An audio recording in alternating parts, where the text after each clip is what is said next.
Hai Stikomers, kenalin nih, aku Sakar Ditya, selaku moderator dalam video ini. Sebelumnya, aku mau ucapin terima kasih terlebih dahulu kepada Ibu Mei, selaku dosen mata kuliah Pendidikan Bahasa Indonesia, karena telah memberikan kesempatan kepada kami untuk memaparkan materi kata. Sebelum memulai, aku akan memperkenalkan terlebih dahulu siapa saja sih kelompok kami, yaitu ada Jolanda, Andika, Dwiki, Mario, Saka, Kelvin, dan Arya. Nah, aku akan membagikan dulu nih siapa saja pemateri pembicara pada video ini. Yang pertama ada Andika, kedua ada Arya, dan yang terakhir ada Kelvin. Oke, sebelum video dimulai, aku disclaimer dulu nih. Kalau materi yang kami sampaikan sesuai dengan beberapa sumber yang ada. Nah, dalam materi kata ini ada 5 topik pembahasan. Apa saja sih itu? Yang pertama ada kata dasar, kedua kata turunan, ketiga ada makna kata, lalu ada penulisan karya ilmiah, dan yang terakhir yaitu penggunaan kata dalam karya ilmiah. Untuk pemateri pertama, dipersilakan. Halo semua, perkenalkan nama saya Andika sebagai pemateri pertama. Mungkin dari kalian sudah ada yang pernah mendengar tentang kata dasar dan ada yang belum. Untuk yang sudah mengetahui, mungkin materi ini akan menambah wawasan kalian. Dan bagi yang belum, kalian akan mengetahuinya di sini. Jadi, kata dasar itu adalah kata yang menjadi landasan dasar awal mulanya pembentukan sebuah kata ke kata yang lebih besar. Contohnya saja seperti kata turunan. Sederhananya, kata dasar dapat diartikan sebagai kata yang masih asli atau bisa dibilang belum tercampur dengan imbuhan atau kata tambahan. Kata dasar dapat dikelompokkan menjadi dua, yaitu bentuk asal dan bentuk dasar. Selanjutnya, fungsi kata dasar. Fungsi kata dasar sendiri ialah sebagai penunjang pemaknaan dengan memberikan imbuhan. Selain imbuhan, kata dasar juga dapat ditambah dengan sebuah sisipan untuk membentuk kata serta memberikan sebuah arti yang baru. Kalian tahu nggak sih kalau ciri-ciri kata dasar ini dapat membantu kita membedakan yang mana kata dasar dan yang mana yang bukan? Berikut ini adalah ciri-cirinya. Yang pertama yaitu, kata dasar merupakan satuan terkecil dalam bahasa yang memiliki sebuah arti. Yang kedua, kata dasar dapat dibagi menjadi dua kelompok, yakni dalam bentuk asal dan bentuk dasar. Contoh katanya yaitu pikir, buka, tutup, dan ambil. Yang ketiga, kata dasar merupakan pembentukan dari kata yang diberi imbuhan atau kata turunan. Yang keempat, kata dasar yang mendapatkan tambahan imbuhan atau sisipan dapat mengakibatkan terjadinya perbedaan makna. Yang kelima, gabungan kata dasar dapat membentuk suatu kalimat tanpa adanya imbuhan.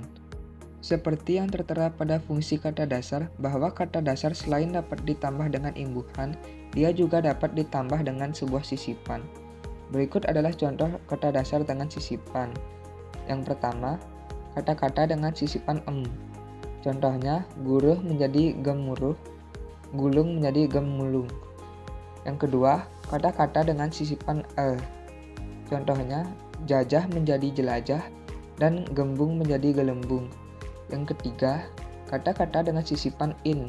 Contohnya, kerja menjadi kinerja, sambung menjadi sinambung. Dan masih banyak lagi contoh kata dasar dengan sisipan yang lainnya. Nah, itu dia penjelasan dari kata dasar. Berikutnya ada kata turunan nih yang berhubungan dengan kata dasar. Udah tahu kan kenapa mereka bisa berhubungan? Kata turunan atau kata berimbuhan adalah kata dasar yang telah berkembang menjadi kata yang lebih besar karena diberikan sebuah imbuhan, baik berupa awalan atau prefiks, sisifan atau infiks, akhiran atau sufiks, serta awalan akhiran atau konfiks. Karena pemberian imbuhan tersebut, kata turunan mengalami terjadinya pergeseran makna. Simpelnya yaitu kata turunan itu kata yang sudah berubah dari bentuk dasarnya, atau bisa dibilang kata yang telah mendapat imbuhan atau afiksasi. Bisa dibilang kata ini kata dasar yang sudah berkembang dan menghasilkan kata turunan itu sendiri. Sebelum kita memasuki lebih jauh mengenai kata turunan, alangkah bagusnya kita kenalan dulu nih sama yang menjadi awal suatu imbuhan itu sendiri dengan mengetahui ciri-ciri imbuhan atau afiks itu sendiri. Afiks atau imbuhan adalah bunyi yang ditambahkan pada sebuah kata, entah itu di awal, di akhir maupun di tengah, atau gabungan di antara tiga imbuhan itu untuk membentuk sebuah kata baru. yang artinya memiliki hubungan dengan kata yang pertama. Ciri-ciri afiks yaitu, yang pertama, afiks adalah unsur langsung. Afiks adalah unsur pembentuk kata-kata baru di samping unsur lainnya, yang dalam pola bentuk dasar dan imbuhan membentuk kata turunan. Contohnya, afiks ber ditambah bentuk dasar jalan menjadi berjalan. Yang kedua, afiks adalah bentuk terikat. Sebagai unsur langsung pembentuk kata-kata baru, afiks adalah imbuhan dan bukan bentuk bebas. Sebagai contoh, me, pe, ke, an adalah bentuk terikat yang tidak mempunyai apa-apa sebelum mengikatkan diri pada bentuk lain. Yang ketiga, afiks melekat pada berbagai bentuk. Afiks harus mampu melekat pada berbagai bentuk, tidak hanya pada satu bentuk tertentu. Afiks an mampu melekat pada berbagai bentuk kata seperti makan plus akhiran an menjadi makanan, tulis plus akhiran an menjadi tulisan. Yang keempat, afiks tidak mempunyai makna leksis. Makna leksikal adalah makna yang dimiliki atau ada pada leksem, meski tanpa konteks apapun atau juga disebut sebagai makna yang ada dalam kamus. Apakah makna ke dan makna an? Kita tidak akan dapat menjawab pertanyaan-pertanyaan di atas. Jika dibandingkan dengan pertanyaan apakah makna kata ke pada ketua, yang mana ke di sini menjelaskan jabatan, maka dapat dikatakan bahwa afiks tidak mempunyai makna leksis sebelum melekat pada bentuk lain. Yang kelima, afiks mampu mendukung fungsi gramatik. Contoh fungsi gramatikal dalam kata adalah adanya kata benda, kata kerja, atau kata sifat, yang mana kata sifat atau kata dasar ditambah konfiks menjadi suatu bentuk kompleks atau kata-kata baru. Contohnya, malas ditambah ke dan an menjadi kemalasan. Nah, contoh afiksasi ini, konfiks ke an mampu mengubah jenis kata sifat menjadi jenis kata benda. Dengan demikian, betul bahwa afiks dapat mendukung fungsi gramatik. Yang keenam, afiks mampu mendukung fungsi semantik. Sebagai contoh, sepasang sepatu itu tampak bagus. Yang kedua, Ivy sepandai ayahnya. Se pada kata sepasang memiliki makna satu atau satu pasang, sedangkan se pada kata sepandai memiliki makna sama atau mirip. Makna baru yang ditimbulkan oleh dua contoh di atas menunjukkan bahwa afiks mendukung fungsi semantik. Yang ketujuh, afiks kedudukannya tidak sama dengan preposisi. Dalam bentuk tertentu, beberapa afiks sering dikacaukan dengan preposisi yang kebetulan memiliki bentuk yang sama. Bentuk ke dan di pada ketua dan ke taman, dan juga dipukul dan di taman, memiliki makna yang berbeda. Contohnya, afiks ke ditambah tua menjadi ketua, preposisi ke ditambah taman menjadi ketaman, di mana ke dan di sebagai preposisi mengandung makna leksis, yaitu menunjukkan keterangan tempat dan keterangan tujuan, dan ke dan di sebagai preposisi mempunyai sifat bebas atau dapat berdiri sendiri, sedangkan ke dan di pada afiks tidak memiliki makna leksis dan tidak bisa berdiri sendiri. Sebelum lanjut ke materi berikutnya, kalian juga harus tahu sama prinsip-prinsip dari kata turunan. Nah, ini dia prinsipnya. Ada 3, yaitu afiks, bentuk terikat, dan juga gabungan kata. Nah, untuk afiks atau imbuhan, pertama ada prefiks atau awalan. Prefiks adalah imbuhan yang melekat di depan bentuk dasar atau kata dasar. Prefiks juga sering disebut dengan imbuhan awal atau awalan. Macam-macam prefiks yaitu me, di, ber, ter, per, se, pe, ke, dan sebagainya. Contohnya, me ditambah laut menjadi melaut, ber ditambah baju menjadi berbaju. Yang kedua, infiks atau sisipan. Infiks adalah imbuhan yang melekat di tengah bentuk dasar atau kata dasar. Karena melekatnya menyisip di tengah kata dasar, maka disebut dengan imbuhan sisipan. Macam-macam sisipan yaitu dan er. Contoh, tunjuk ditambah menjadi telunjuk. Gerlap ditambah em menjadi gemerlap. Suling ditambah er menjadi serluling. Yang ketiga, sufiks atau akhiran. Sufiks adalah imbuhan yang melekat di belakang bentuk dasar atau kata dasar. Sufiks disebut juga dengan imbuhan akhir atau akhiran saja. Macam sufiks yaitu i, an, kan, nya, wan, wati, man, is, dan sebagainya. Contohnya, kembali ditambahkan menjadi kembalikan. Budaya ditambah wan menjadi budayawan. Karyawan ditambah wati menjadi karyawati. Yang keempat, konfiks atau awalan akhiran. Konfiks adalah imbuhan gabungan antara prefiks dan sufiks. Kedua macam afiks ini dapat melekat bersamaan pada suatu bentuk kata pada bagian depan dan belakangnya. Macam-macam konfiks yaitu ke, an, ber, an, senya, sean, dan sebagainya. Contohnya yaitu ke-an ditambah adil menjadi keadilan. Senya ditambah baik menjadi sebaiknya. Sean ditambah malam menjadi semalaman. Yang kelima yaitu simulfiks. Simulfiks tidak hanya menjadi suatu imbuhan, tetapi masuk secara simultan ke dalam suku kata. Pertama dari kata dasar. Simulfiks termasuk bentukan kata yang tidak baku dan umumnya dipergunakan dalam bahasa percakapan atau bahasa daerah. Contoh simulfiks adalah prefiks n. Contohnya yaitu n plus kopi menjadi ngopi, n plus sate menjadi nyate. Selanjutnya, bentuk terikat merupakan bentuk bahasa yang harus digabung dengan bentuk lainnya supaya bisa dipakai dengan makna yang jelas. Contoh bentuk terikat: antar kota, antibiotik, inkonvensional, pasca sarjana, dan swadaya. Adapun beberapa jenis bentuk terikat. Yang pertama, bentuk terikat yang diikuti kata yang berhuruf awal kapital atau singkatan dengan huruf kapital disusun dengan tanda hubung. Contohnya, non-Indonesia, non-ASEAN. Yang kedua, bentuk maha yang diikuti oleh kata turunan yang mengacu pada nama atau sifat Tuhan ditulis terpisah dengan huruf awal kapital. Contohnya, marilah kita berdoa pada Tuhan yang Maha Pengampun.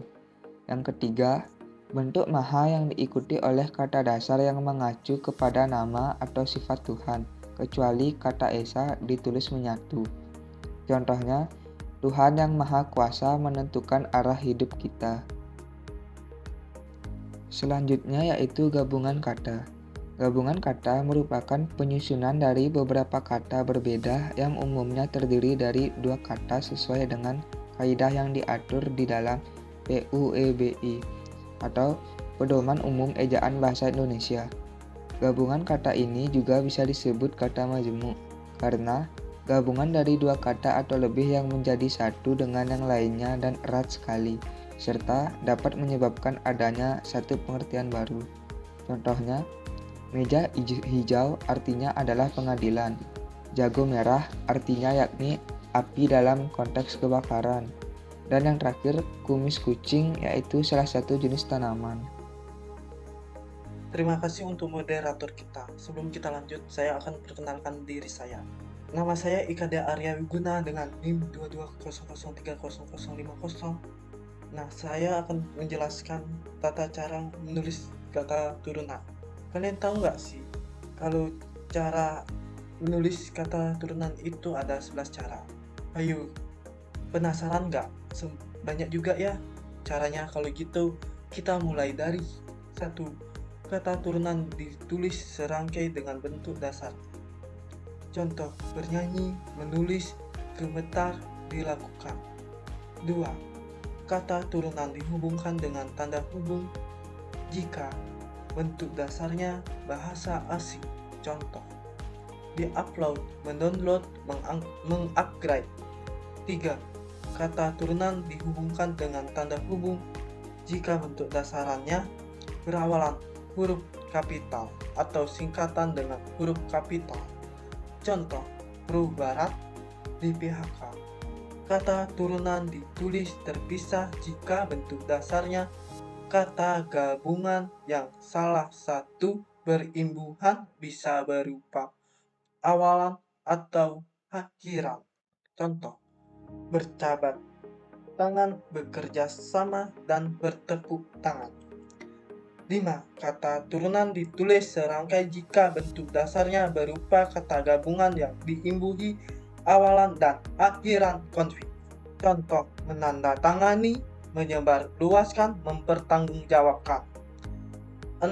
Kata turunan ditulis secara serangkai jika salah satu unsur gabungan kata dipakai dalam kombinasi, yaitu berupa kata terikat dan kata bebas. Contoh, dasawarsa, swadaya, mahasiswa, prasejarah. Kata turunan ditulis terpisah jika kata turunan tersebut merupakan gabungan maha dan kata berimbuhan yang merujuk pada sifat atau nama Tuhan. Contoh, maha pengasih, maha penyayang, maha pengampun. 8. Kata turunan ditulis serangkai jika kata turunan tersebut merupakan gabungan maha dengan kata dasar yang merujuk kepada Tuhan, kecuali kata esa. Contoh, maha kuasa, maha mulia, maha suci. 9. Kata turunan ditulis secara serangkai jika kata turunan tersebut merupakan gabungan dari kata maha dengan kata dasar tidak berimbuhan dan jumlah suku katanya 2 buah. Contoh, mahasiswa, maha guru. 10. Bentuk-bentuk terikat yang diserap bahasa Indonesia dari bahasa asing seperti anti, pro, dan kontra dapat dijadikan sebagai bentuk dasar. Contoh, kali ini anggota lebih banyak yang pro dibandingkan dengan yang kontra. 11. Kata tak tertulis serangkai dan ditulis terpisah bila diikuti bentuk dasar yang berupa kata berimbuhan. Contoh, tak abadi, tak acuh, tak akrab, tak adil, tak terpisahkan, tak tertarai, tak tercapai, tak bersuara, tak sebagainya. Selanjutnya, ada makna kata nih. Apa sih makna kata itu? Daripada penasaran, aku jelasin nih. Makna kata adalah maksud dari suatu kata yang memiliki arti yang berbeda. Makna kata juga dapat diartikan sebagai maksud yang terkandung dari sebuah kata. Seputar bahasa yang dipergunakan mudah dipahami, dimengerti, dan tidak terjadi penafsirannya. Dari segi makna yang dapat menumbuhkan reaksi dalam pikiran pembaca atau pendengar karena rangsangan aspek bentuk kata tertentu. Di dalam makna kata itu terdapat jenis dan contoh dari makna kata. Makna lesikal merupakan makna atau arti kata tersebut seperti yang tertulis dalam kamus KBBI. Contohnya, doa sama dengan permohonan atau harapan. Makna gramatikal, pemaknaan kata yang muncul karena ada proses-proses gramatik seperti afikasi. Contoh, awalan bertambah kacamata sama dengan berkacamata. 3.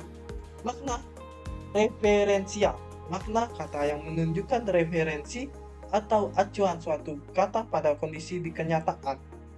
Contoh, tadi saya bertemu Rani, kata Rido pada Saka.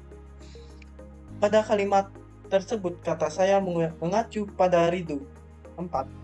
Makna konotatif. Makna konotatif adalah makna yang mengandung nilai emosi tertentu. Contohnya, Andika menyebut orang itu dengan sebutan otak udang. Namun, otak udang di sini merupakan kata kiasan untuk orang yang suka, mengerti, atau bodoh. 5. Makna denotatif, makna yang mengandung arti atau pengertian yang sebenarnya. Contoh, bunga itu sudah tumbuh di taman. Makna asosiatif, makna asosiatif adalah makna kiasan di luar makna asli dari kata atau frasa tersebut. Walau merupakan makna kiasan, makna asosiatif tidak jauh dari konotasi kata itu tersebut karena makna itu mengungkapkan konsep lain yang memiliki kesamaan dengan esensi, kondisi, atau fitur yang ada dalam suatu konsep asli kata. Makna asosiatif terbagi menjadi 5, yaitu makna inklusif, makna sosial, makna afektif, makna refleksif, makna kolusi. Contoh makna asosiatif. Anak kembar itu bagaikan pinang dibelah dua.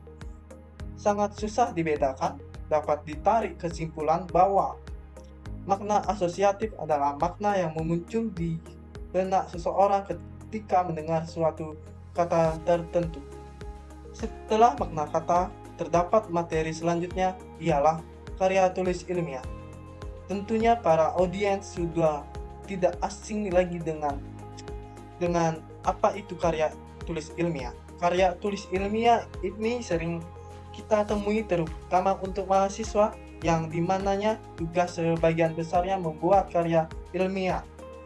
Contohnya saja pada saat semester akhir mahasiswa dianjurkan untuk membuat skripsi dan tesis. Untuk lebih lanjut akan kami jelaskan apa itu karya ilmiah. Karya tulis ilmiah adalah teks yang ditulis untuk memecahkan suatu permasalahan dengan landasan teori, metode ilmiah dengan susunan yang sistematis serta logis dan memenuhi kaidah ilmu pengetahuan yang berlaku. Secara mendasar, fungsi karya ilmiah adalah sebagai sarana komunikasi akademik dalam sebuah bidang kajian keilmuan. Di samping itu terdapat fungsi dan manfaat yang bersifat praktis bagi guru yang menulis karya ilmiah. Hasil karya ilmiah ini nantinya bisa dipublikasi pada jurnal atau jurnal ilmiah yang memiliki keunggulan dibandingkan buku yang ditulis dalam bentuk laporan teknis formal. Tujuan penulis karya ilmiah adalah satu sarana buat mengungkapkan gagasan atau hasil penelitian dalam bentuk karya ilmiah yang sistematis dan metodologis. Selain itu, telah didesain karya ilmiah yang dibutuhkan dapat menjadi sarana transfer ilmu pengetahuan atau pengetahuan antara sekolah dan rakyat. Perkenalkan, nama saya Kelvin Auditama Yohanes Suta Barat, NIM saya 2200300039. Berikutnya ada karakteristik karya tulis ilmiah. Karakteristik karya tulis ilmiah ini berfungsi untuk membedakan karya tulis ilmiah dan non-ilmiah. Terdapat 7 karakteristik antara lain: A. Mengacu pada teori landasan berpikir dalam pembahasan masalah. B. Efektif atau informasi diberikan secara ringkas dan padat. C. Lugas atau bermakna tunggal dan tidak emosional. D. Logis atau disusun berdasarkan urutan yang konsisten. E. Efisien atau hanya mempergunakan kata atau kalimat yang penting. F. Objektif atau berdasarkan apa adanya, fakta, dan bersifat konkret. G. Sistematis sesuai dengan prosedur dan sistem yang berlaku. Jenis-jenis karya tulis ilmiah. 1. Artikel. Artikel adalah karya tulis yang dirancang untuk dimuat dalam jurnal atau buku kumpulan artikel yang ditulis dengan tata cara ilmiah dan mengikuti pedoman atau konvensi ilmiah yang telah disepakati. 2. Makalah. Makalah adalah karya ilmiah yang membahas sebuah permasalahan berdasarkan analisis secara objektif yang ditulis oleh seseorang atau kelompok. Makalah biasanya dipresentasikan dalam perkuliahan, seminar, ataupun simposium. 3. Kertas kerja. Kertas kerja atau work paper pada prinsipnya sama dengan makalah, namun dibuat dengan analisis lebih dalam dan tajam dan dipresentasikan pada seminar atau lokakarya yang biasanya dihadiri oleh ilmuwan. 4. Skripsi. Skripsi merupakan karya tulis ilmiah hasil dari penelitian mahasiswa strata atau SI yang membahas tentang hasil penelitiannya sesuai dengan kaedah penelitian serta aturan dari laporan skripsi. Struktur karya ilmiah. 1. Halaman judul. Halaman judul itu sendiri dimuat berdasarkan topik yang dipilih untuk dibahas dalam karya ilmiah.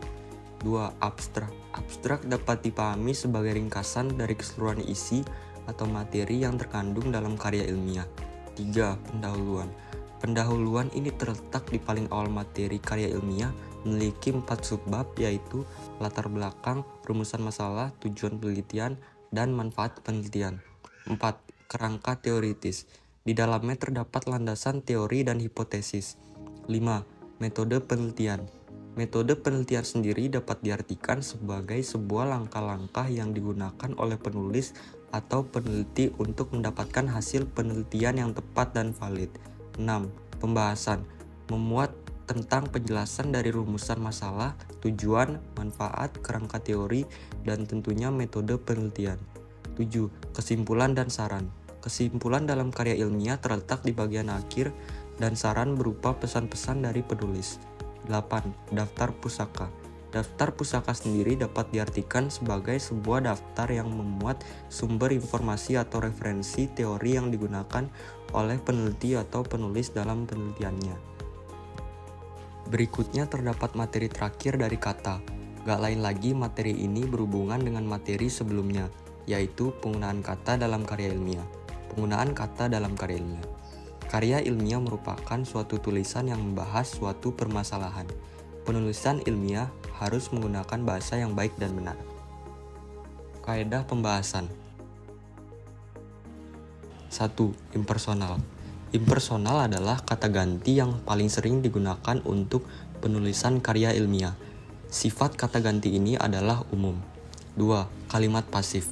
Kalimat yang digunakan bukan kalimat aktif, melainkan kalimat pasif. Contohnya, bila kamu ingin menulis, penulis melakukan observasi di terminal. Lebih baik ditulis observasi dilakukan di terminal. 3. Reproduktif. Reproduktif adalah penyampaian informasi yang disampaikan secara tegas, padat, dan singkat serta mudah dipahami oleh pembaca. 4. Denotatif.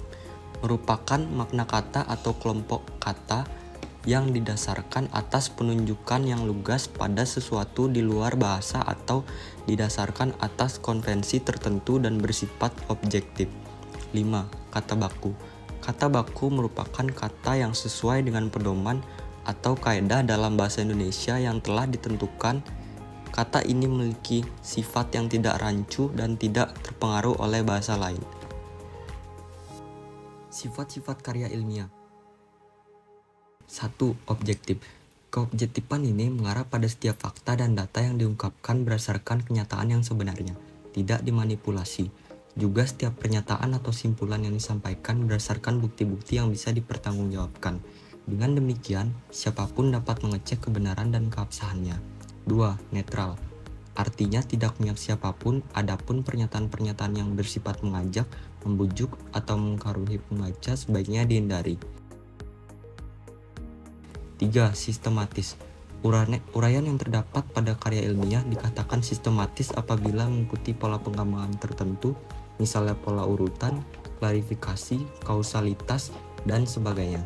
Dengan cara demikian, pembaca akan bisa mengikutinya dengan mudah alur uraiannya. 4. Logis. Kelogisan ini bisa dilihat dari pola nalar yang digunakannya, pola nalar induktif atau deduktif. Kalau bermaksud menyimpulkan suatu fakta atau data, digunakan pola induktif. Sebaliknya, kalau bermaksud membuktikan suatu teori atau hipotesis, digunakan pola deduktif.